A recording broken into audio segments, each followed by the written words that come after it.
Bonjour ladies and gentlemen et nouveaux visiteurs sur la chaîne YouTube, ici Mr Flamingo et bienvenue pour un nouveau Flamingo en parle. Aujourd'hui, le sujet du jour est la série télé Castle.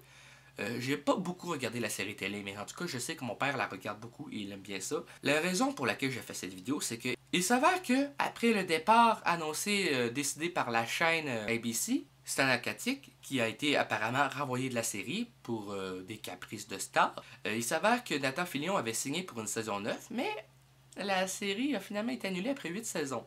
Et je trouve ça dommage parce que pourquoi faire signer un acteur ou une actrice pour une nouvelle saison s'ils sont finalement pour l'annuler? Je trouve ça assez dommage. Mais c'est la vie, qui voulez-vous.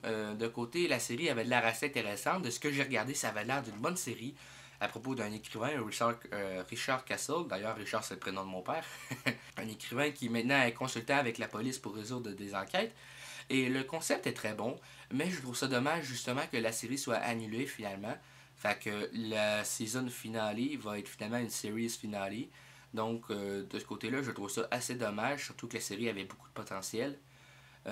Avec des très bons acteurs de ce que j'ai pu voir. J'ai regardé quelques épisodes et honnêtement, c'était vraiment une série captivante.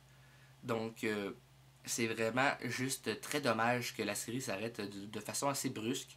Je pense parce que des fois, quand il n'est pas annoncé d'avance que ça va être un series finale, c'est que des fois ils peuvent finir sur un cliffhanger pour finalement résoudre ça dans la saison suivante. Mais puisque c'est finalement annulé, ben, faut croire que ça. J'espère en tout cas que ça finira pas sur un cliffhanger qui annonce une suite, puisqu'il n'en aura pas.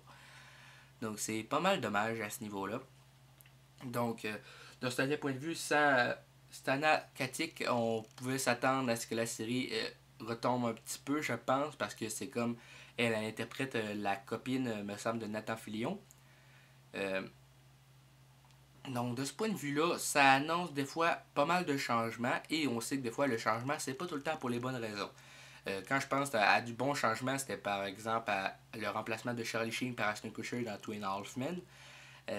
Mais ce qui était du mauvais changement, c'est le fait que dans Two and a Half Men, Angus T. Jones ne soit plus de la série à partir de la saison 11 et qu'il revient seulement dans le dernier épisode de la saison 12. Donc ça, c'est du changement très négatif. Donc c'est juste un exemple comme ça. Donc c'est pas mal ce que j'ai à dire pour cette news-là.